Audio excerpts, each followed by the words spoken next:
اعوذ باللہ من الشیطان الرجیم، بسم اللہ الرحمن الرحیم۔ ناظرین محترم و سامعین کرام، السلام علیکم ورحمۃ اللہ وبرکاتہ۔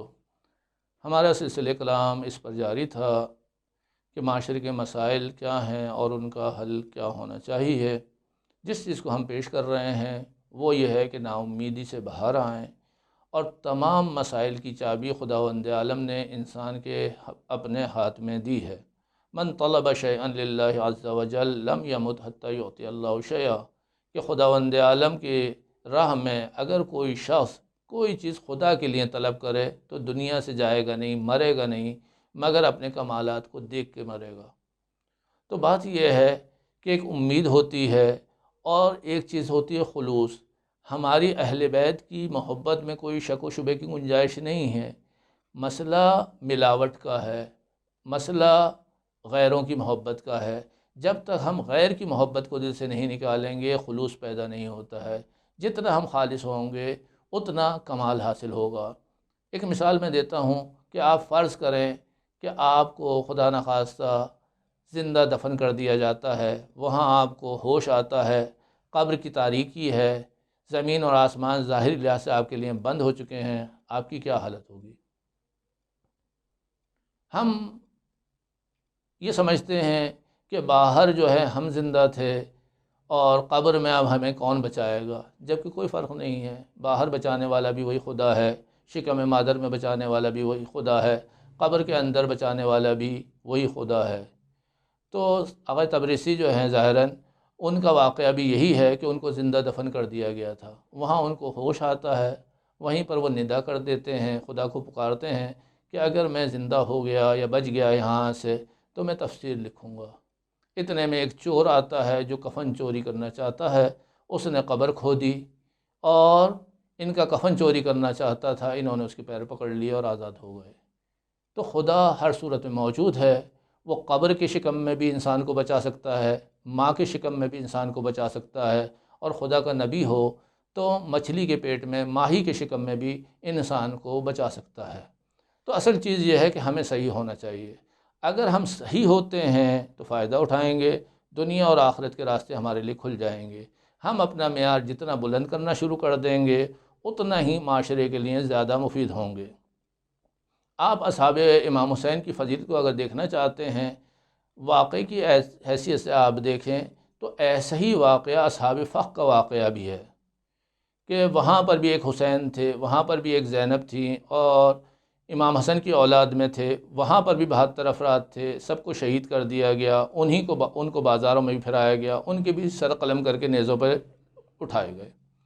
لیکن اس واقعے کو ظاہراً کوئی ہی نہیں جانتا، لیکن اگر آپ تحقیق کریں گے تو اصحاب فخ کے نام سے یہ واقعہ موجود ہے۔ اصل مشکل واقعے میں نہیں ہے، واقعہ کربلا جیسا ہوا ہے، ہو سکتا ہے، لیکن ہم امام حسین جیسا آدمی، ہم حضرت عباس جیسا شخص، ہم حضرت زینب جیسی شخصیت کو کہاں سے لے کر آئیں گے؟ اصل چیز ان کا معیار ہے، وہ کربلا والوں کا معیار ہے جس نے کربلا کو کربلا بنایا ہے۔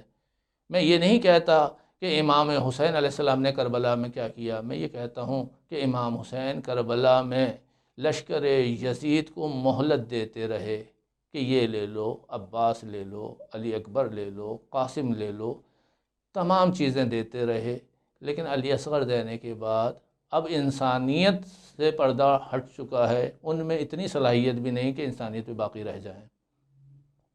آخر میں امام حسین نے پانی کا بھی تقاضا کیا ہے کہ شاید اس پر تم رک جاؤ، شاید مجھے قتل نہ کرو، شاید مجھے شہید نہ کرو، تو اس گناہ سے بچ جاؤ جو میری شہادت کے سلسلے میں تمہیں عذاب ملنے والا ہے۔ لیکن جناب زینب سلام اللہ علیہا اور حضرت امام زین العابدین علیہ السلام وہ ہیں کہ جنہوں نے حملے کیے ہیں۔ آپ نے ایک دن حملہ کیا کوفے پر، کوفے کو فتح کر لیا ہے۔ آپ نے 3 دن حملہ کیا ہے شام کے اوپر اور شام کو فتح کر لیا ہے۔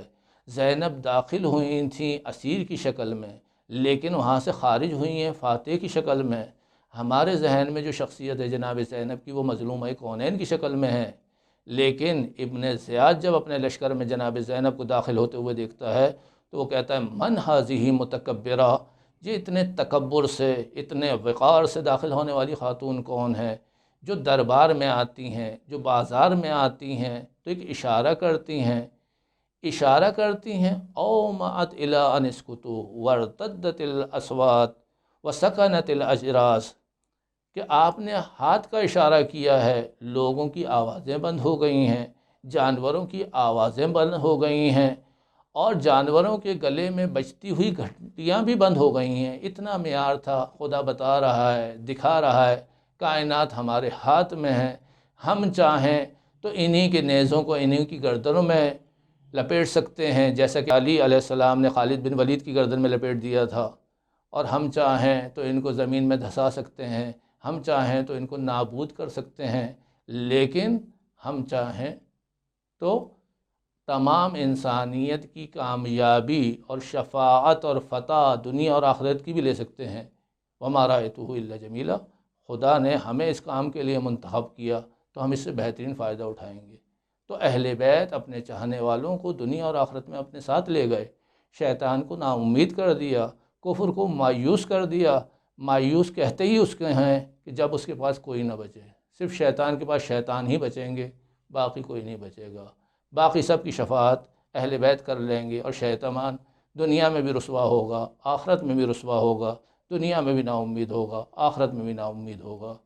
وآخر دعوانا الحمدللہ رب العالمین۔ السلام علیکم ورحمۃ اللہ وبرکاتہ۔